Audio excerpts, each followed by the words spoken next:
Hi guys, my name is Mandy Madden Kelly and I am a beauty connoisseur and the founder and creative director of Pagerie Luxury Pet Accessories.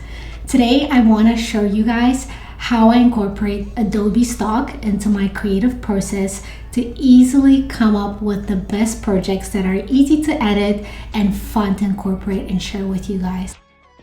What's important for me when I start a project like this is to give myself time to get inspired, and I derive my energy and my inspiration from the things that surround me, things I love and things that energize me, such as vintage magazines. Once I know exactly what my visual language is, then I can basically go out there into Adobe Stock and search for exactly what I need to actually put it all together. So the first thing that I look for when I start my search is the right music, and the right music is important for me because I love editing my videos to the rhythm of the actual song. So that is where I begin my search process in Adobe Stock. To edit the volume level, I click on the stock recording and adjust the level gain to a negative number to create subtle background music. Next, I try to look for transitions that are going to make my scenes really smooth. I love using vintage transitions such as this VHS tape static to create sharp but interesting cutaways. Using the motion graphic templates, you can customize and create your own title cards and transitions. I love changing the fonts and colors to match my video's aesthetic. For this makeup tutorial, I'm going to keep things minimal with a sleek, neutral graphic. I also love adding line art as overlays.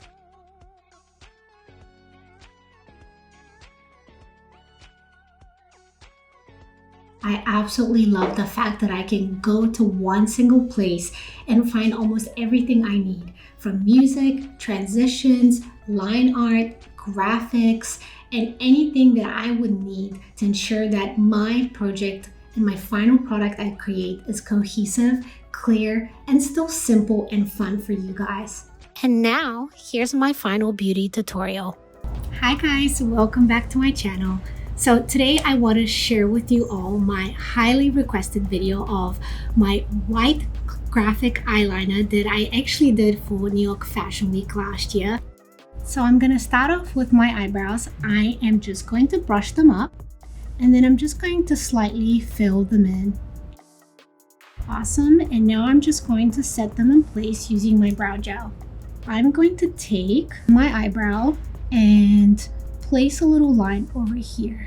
And now I'm going to go back and trace the bottom of this line to the shape of my eye. And then I'm going to do the same with the top part of this little flick. Perfect. And now I'm just going to fill it in. All about having fun and just elevating your look. And that's it, guys. I hope that you enjoyed this video. Thank you.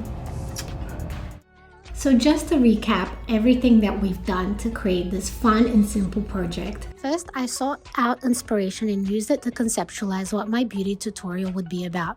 Next, I pulled the stock assets to use throughout my tutorial. Finally, I used Premiere Pro to combine the assets together to create one seamless video. Thank you so much for watching, and remember you can check out more tips for editing with other episodes of the Make It Happen series on Adobe Creative Cloud's YouTube channel.